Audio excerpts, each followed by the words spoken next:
Howdy folks, welcome to another newsletter edition. Today we're going to be talking about hydration and nutrition in regards to what to eat the day of and the day before you have competitions. So I'm going to kind of categorize these into two different sets. One's going to be when you have one high level game, maybe you're doing a semi-pro, professional game, or a high level youth game. And then the other group is going to be when you have multiple games in a row, 3 to 4 games, let's say, and it's a lower level, but you still have to obviously perform at a high level, like you always want to get better. So this is what it's going to be. So just to let it be known, I do prepare. I type stuff up. I'm not going to read from it. I don't know how to share the document in the newsletter, but if you would like one, I will put my email in the description. Thanks. So first we'll talk about just hydration. I'm not going to go too deep into this because I think it's pretty common sense in regards to having your proper hydration, especially when you have want to perform at a high level. Hydration the day before your competition is just as important as your hydration the day of. So one thing to keep in mind is always be aware that the day before you still want to be drinking a lot of water. You don't want to have to be playing catch up the day that you have to perform at that high level. The next thing I'll talk about is just kind of hydration around your meals. So when you drink water before or after your meals, it actually aids with digestion. And especially if you're taking a pre-workout meal, having faster digestion is going to help, because then that means they're going to be less in your stomach when you're working out, and you're able to kind of break down that food faster so you can get quicker energy release. So another thing I like to say is, especially in the morning, is drink 8 to 16 ounces of water before you eat anything. That's going to help wake up your digestive system after it's had a break for a few hours overnight. And it also kind of wakes up your metabolism as well. So especially when people are trying to kind of lean up and lose a little weight, drinking water before you eat anything in the morning is definitely useful as well. So, leading up to my notes, we're going to talk about a few things. I'm not going to read this like a letter because I'd just ruin the purpose of having this, but just kind of some key ideas is, and this might be common sense, but the larger meal you have, the longer it's going to take to digest. So let's say you're doing a 3-game set. It doesn't make sense to try to just eat a lot of food in between your break between games. It's going to make more sense to break that. Let's say you're eating 1,000 calories. You don't eat all 1,000 calories in one meal. Let's say you're going to break it up into 300 calorie snacks, and that'll help you digest the food faster. You're not going to have as much food in your stomach when you're having your games, and it's going to allow you to kind of expand and use that energy and that food more efficiently, and you're going to feel a lot lighter during your games. So that's one thing I think, and especially from personal experience. If you ever roughed a game with me, I always have a big tub of food, but I don't eat it all at once. I just, every halftime, every break in between games, I'm just slowly going at it to try to keep the carbohydrate levels and the glycogen stores in my muscles high, so I don't have a crash come my last game, but I'm not just feeling super sluggish after eating a lot of food. So it's finding that balance, and it's going to be interesting because you're not really full at all, but you're not really hungry the whole time. But especially when you're doing a back-to-back games, you're not going to feel fantastic. You're going to be tired anyways, so you're just kind of trying to make it feel less crappy as you can. Especially if, let's say, you're doing DA games and you have the U18-19 whistle. Having that constant energy throughout the day is going to really help you perform at the highest level you can, because it is hard to do 2 games and then have to do the highest level, let's say, in the middle.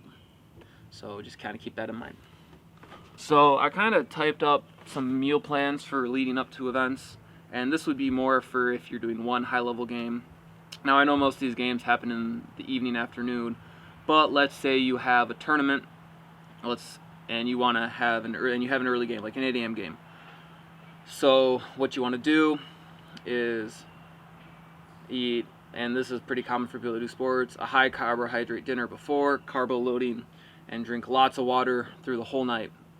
And then about 2-3 hours before that you're going to have your event, you want to have a medium to small size breakfast, and you want this to keep it simple. Yogurt, bananas, oatmeal.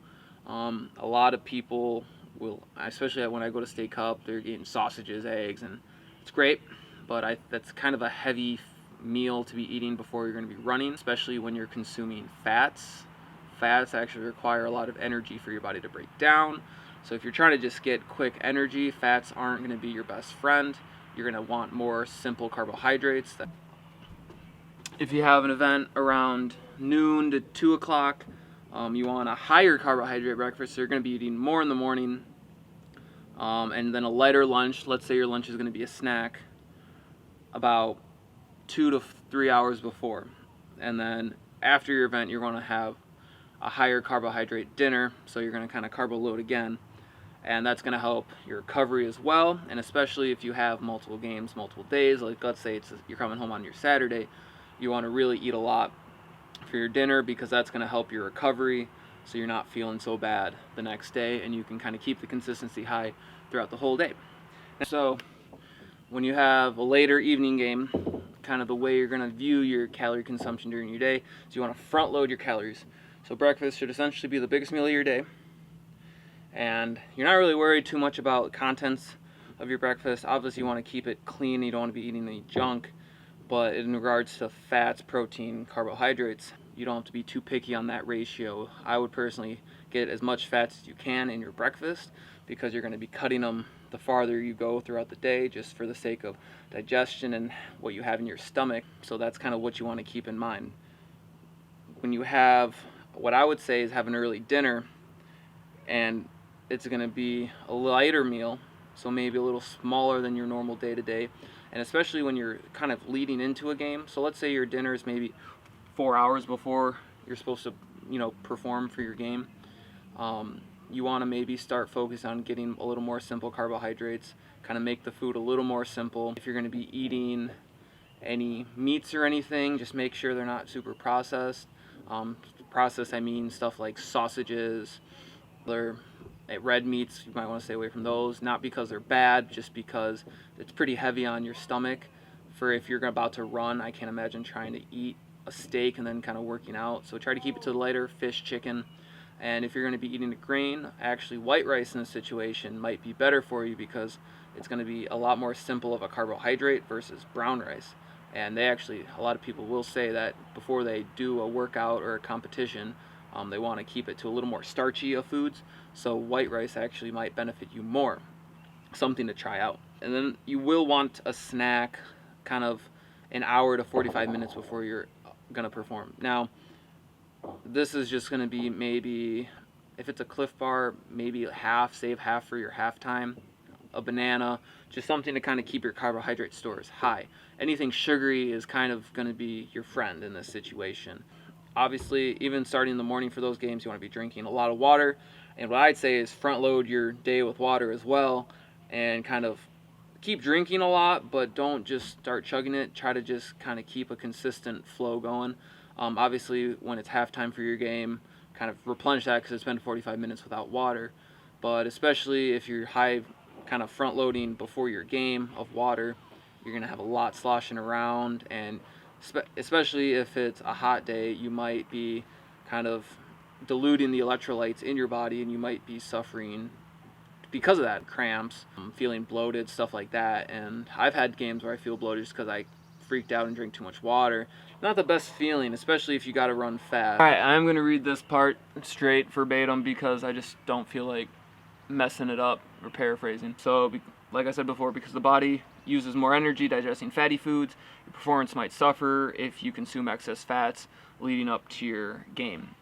So try to keep the food simple. This is really when you want to just eat, and especially try to stay away from processed foods, pre-made foods. Try to make your own foods. Keep it simple. I mean, the best way to control what you eat is to make it yourself. That's kind of why learning to cook is the best thing, especially when you go to a game. Bring your own food, especially post-game. A lot of facilities will give you pizza and stuff, which is great. And if you don't have any food, calories are better than no calories, even if they're not as healthy for you. But try to plan. I mean, bring the food. Take the time and put the care in to kind of take care of yourself during and after your game, especially to get yourself in the right mindset. It's important to do that extra step so you're not really hanging on a thread and just trying to scrounge up food when you can.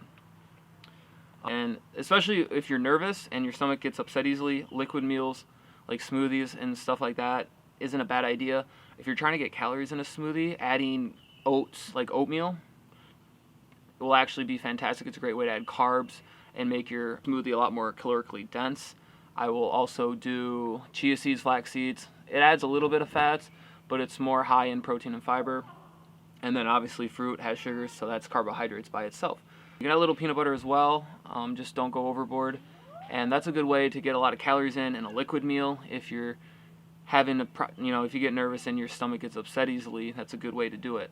And especially, and I know people might not like this, but dairy, it's known for upsetting your stomach, especially if you're performing, just because when you are performing at a high level, kind of your stomach is going to be a little more sensitive than it would be if you're just kind of going through your day-to-day activities.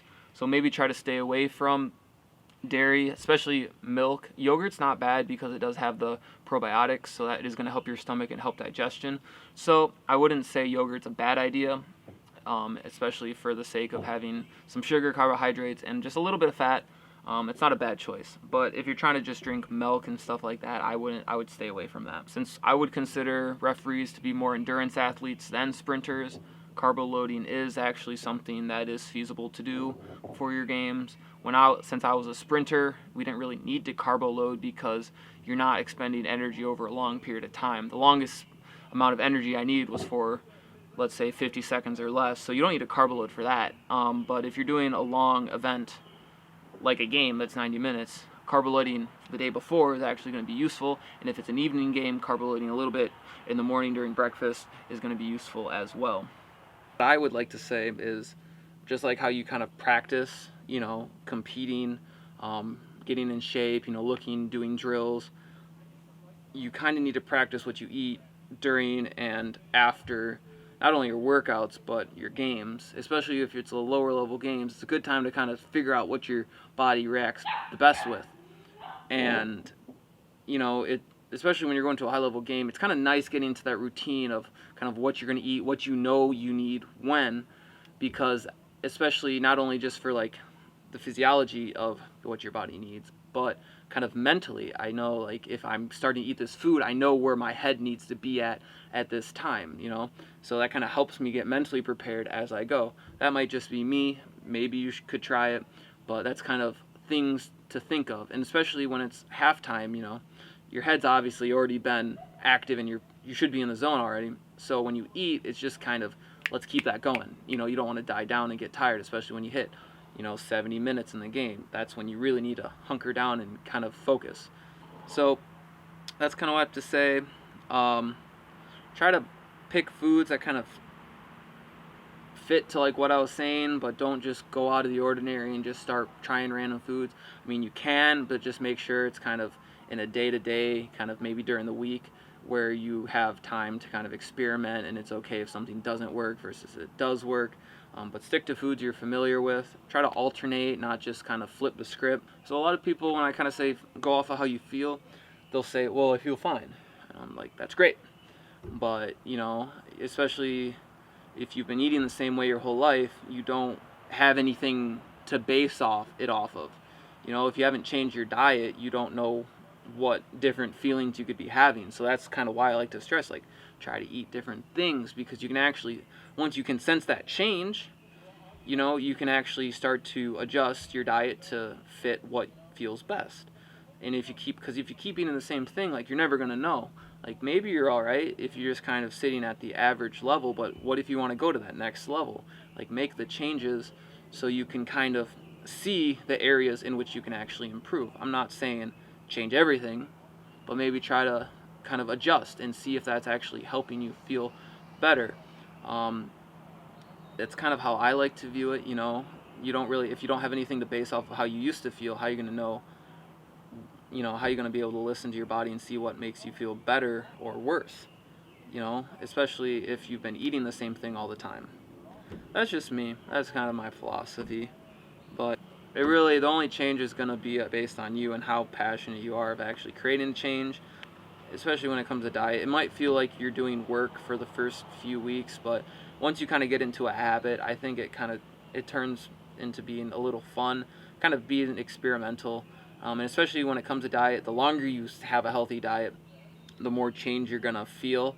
not just how you eat one day. It's just like working out. It's what you do over a long time. So just me preaching. Hopefully some of this information was useful. It's kind of hard to get a certain path with this just because you're talking to such a broad audience. You don't know what their exact needs are. You're just trying to kind of cover the biggest picture you can.